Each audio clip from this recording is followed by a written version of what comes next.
দর্শক, প্রাইম ব্যাংকের DPS rate সম্পর্কে আপনারা যারা জানতে চাচ্ছেন, আজকের ভিডিওটি আপনাদের জন্য। কারণ এই ভিডিওতে আমি প্রাইম ব্যাংকের ডিপিএস রেট 2024 সম্পর্কে বিস্তারিত আলোচনা করব। অর্থাৎ প্রাইম ব্যাংকে আপনারা কত বছর মেয়াদি ডিপিএস করতে পারবেন, কত বছরের জন্য কত পার্সেন্ট মুনাফা প্রদান করছে, মেয়াদ শেষে কত টাকা পাবেন, টোটাল বিষয়টি আলোচনা করার চেষ্টা করেছি। তাই আপনারা যারা প্রাইম ব্যাংকের ডিপিএস সম্পর্কে বিস্তারিত জানতে চান, ছোট্ট ভিডিওটি কন্টিনিউ করার অনুরোধ করছি। তো শুরুতেই আমরা যদি প্রাইম ব্যাংক ডিপিএস এর মেয়াদকাল দেখি, 1 বছর, 2 বছর, 3 বছর, 4 বছর, 5 বছর, 6 বছর, 7 বছর, 8 বছর, 9 বছর এবং 10 বছর। অর্থাৎ 1 বছর থেকে শুরু করে 10 বছর মেয়াদি আপনারা এই প্রাইম ব্যাংকে ডিপিএস করতে পারবেন। দেখতে পাচ্ছেন 500 টাকা থেকে শুরু করে সর্বোচ্চ 1 লক্ষ টাকা পর্যন্ত মান্থলি আপনারা জমা করে যে কোনো অ্যামাউন্টের আপনারা ডিপিএস করতে পারছেন। সর্বনিম্ন হচ্ছে 500 টাকা এবং সর্বোচ্চ মান্থলি 1 লক্ষ টাকা আপনারা জমা করে এই 1 থেকে 10 বছর যে কোনো মেয়াদে আপনারা ডিপিএস করতে পারেন। কিন্তু এইখানে 1 বছরের জন্য দেখতে পাচ্ছেন 500 টাকা থেকে শুরু করে 4500 অর্থাৎ 4500 টাকা পর্যন্ত 1 বছরের কোনো মেয়াদকালে তাদের ডিপিএসটি বর্তমানে চালু নেই। এখানে আমরা দেখতে পাচ্ছি 2 বছর থেকে শুরু করে 10 বছর পর্যন্ত এটি চালু রয়েছে এবং সর্বনিম্ন 1 বছর থেকে শুরু করতে হলে আপনাকে মান্থলি মিনিমাম 5000 টাকা জমা করে ডিপিএস চালু করতে হবে।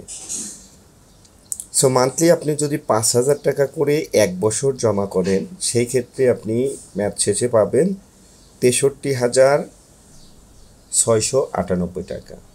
তো 1 বছরে আপনার জমা হবে কিন্তু 5 বারং 60,000 টাকা এবং আপনি মুনাফা সহ মোট টাকা পাবেন 63,698 টাকা।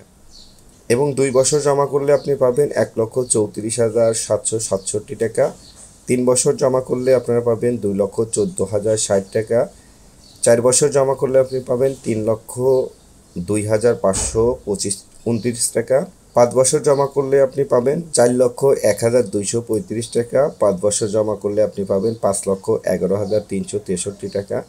6 বছর জমা করলে আপনি পাবেন 6,34,236 টাকা। 7 বছর জমা করলে আপনি পাবেন 7,71,327 টাকা। 8 বছরের জন্য আপনি পাবেন 9,24,282 টাকা এবং 10 বছরের জন্য আপনি পাবেন 10,94,936 টাকা। সো দর্শক, এইখানে আপনারা সম্পূর্ণ চার্টটি দেখতে পাচ্ছেন। সো আপনি কোন অ্যামাউন্ট অর্থাৎ মান্থলি কত টাকা জমা দিয়ে কত বছরের জন্য আপনি ডিপিএস করতে চাচ্ছেন, কাইন্ডলি এখান থেকে আপনার চার্টটি দেখে নিতে পারেন। কারণ প্রত্যেকটা অ্যামাউন্ট এবং মেয়াদের আমি ডিটেলস বলতে গেলে ভিডিওটি অনেক লেন্দি হয়ে যাবে, যেটি আপনাদের কাছে অনেকের কাছে বিরক্তর কারণ হবে। যার কারণে আমি স্ক্রিনে আপনাদের সুবিধার্থে শেয়ার করে রেখেছি। স্ক্রিনশটের মাধ্যমে এটিকে সংরক্ষণ করে আপনি কোন মেয়াদে এবং কত বছর মেয়াদে এবং মান্থলি কত টাকা জমা দিয়ে ডিপিএসটি চালু করতে চাচ্ছেন, সেই ক্ষেত্রে আপনি কত টাকা পাবেন এই চার্টটির মাধ্যমে আপনি খুব সহজেই দেখে নিতে পারবেন। এছাড়াও যদি আপনাদের এই ডিপিএস সম্পর্কে এবং ডিপিএস রেট সম্পর্কে কোনো ধরনের সন্দেহ থাকে, কোনো কিছু জানার থাকে, অবশ্যই কমেন্ট বক্সে কমেন্টস করবেন। কমেন্টসের উত্তর দেওয়ার চেষ্টা করব।